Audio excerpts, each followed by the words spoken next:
All right, we're switching topics now. We're going to talk about one of the things that really drove the American economy in the late 1800s, and that is the cattle industry and the railroad industry.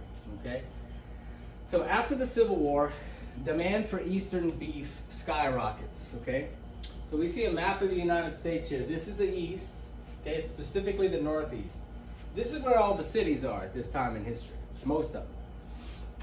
Well, one thing that they were missing was refrigeration. They didn't have it, okay?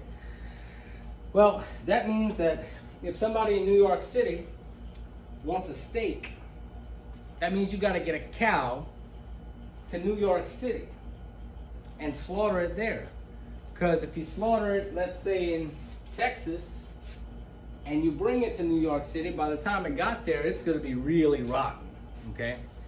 Well, out west, there were millions of cows, and there would be a lot more, tens of millions in a few years.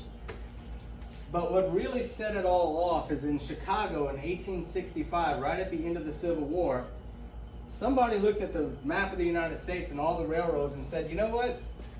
Most of these railroads converge in one major city, and that's Chicago, Illinois. Not only does it have the railroads, but it also has access to Lake Michigan, which leads to all the other Great Lakes, and eventually out to the Atlantic Ocean whenever they make the Erie Canal. The Erie Canal comes out of Lake Erie, goes through here, and then down into Hudson Bay, okay? So you can literally come from the Atlantic Ocean, up the Erie Canal, through the Great Lakes, into Chicago, put your cargo on a railroad, and ship it anywhere. Okay? For this reason, Chicago is called, and this is on the test, Chicago is called America's railroad hub. Okay, a hub is something that's at the center, and everything else kind of rotates around it. For instance, okay, in the center of your wheel on a car, they call that the hubcap, right? If you have a hubcap, it's in the middle of the hub. So everything moves around it. So cowboys figured something out after this stockyard comes along. If I can get my cows to a railroad, okay, they can put all the cows on the railroad and ship them to Chicago. Now, Chicago had stockyards to fatten the cows up, and this goes for pigs and everything else. They would fatten them up, and then they would slaughter them. And before the meat would rot, because there's no refrigeration, they could put them on the slaughtered meat on a train and have steak in New York the next day.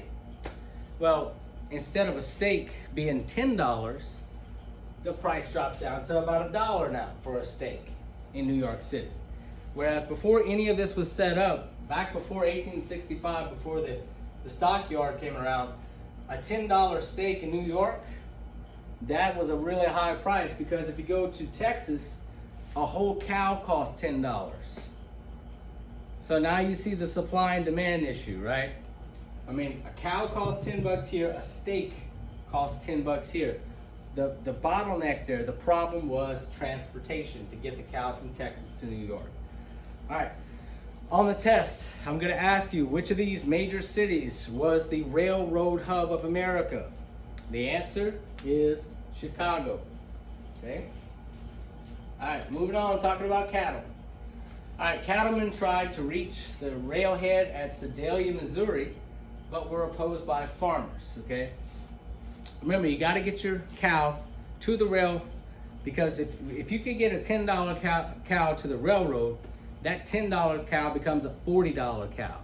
And once the railroad takes it to Chicago, that $40 cow becomes an $80 cow.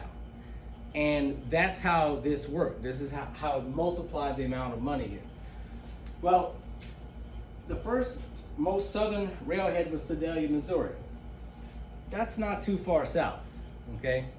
What happened was the farmers in Missouri were so sick of cattlemen driving thousands of cows through their fields that they stopped them. They were literally outside with rifles and shotguns shooting at the cowboys. And you really can't blame them, because think about this. What if you had just planted 100 acres of corn or something like that, right? And then 3 weeks later, when everything starts sprouting, you see 10,000 cows driven right across your field. what's going to happen to your crop? See, these cows are taking away your livelihood. They're taking away food from your family. So they shut them down. So a very bright businessman named Joseph McCoy built a cattle yard, basically like the same thing from Chicago, but he built it way farther down south. He built it in Abilene, Kansas. Okay? Now, the brilliant thing about Joseph McCoy is how he set up Abilene. All right, so Joseph McCoy goes out and he buys the whole town. He builds the whole town. He owns the hotels. He owns the restaurants. He owns the brothels. If you don't know what a brothel is, it's a place where ladies in the West used to make a living, okay? He owned casinos there. He owned the stockyard. He owns everything. So let's say some cowboys ride in 800 miles up the Chisholm Trail from Texas, and they have 1,000 cows, okay? So he's going to give them $40 a cow for those. Now, these cowboys have been on the trail for a long time, 3 months, okay? 3 months on the trail, and all they had to look at was cows and each other's ugly faces. Well, the cowboy wants something to drink. The cowboy wants a place to rest. The cowboy wants a bath, and the cowboy wants a woman. All four of those things were provided by McCoy, okay, Joseph McCoy. So he gives them all this money for the cows, but before they leave town, he takes most of it back through services that he provides. All right, the long drive. Cattle were driven up the Chisholm Trail from San Antonio, Texas, to Abilene, Kansas, which took about 3 months. This is called the Chisholm Trail. It's also called the long drive. You need to know that for the test. It's from San Antonio to Abilene, Kansas. Now, if Chicago is the railroad town, Abilene is the cattle town. Okay, that's what you need to remember about Abilene for the test. By 1871, 600,000 cows a year were being driven north to the railheads up this long drive Chisholm Trail. Okay, got a couple of pictures here. Okay, we have some cowboys in cold weather. You see the blankets on the horses, and you see the cattle out there in the background. These are all pictures from the 1800s, y'all. They're being driven, and this is all colorized photographs. Now, tomorrow we're going to start talking about the entertainment age, or next video, and we're going to start off with the first movie ever made in all of history. Okay, I'll see you there.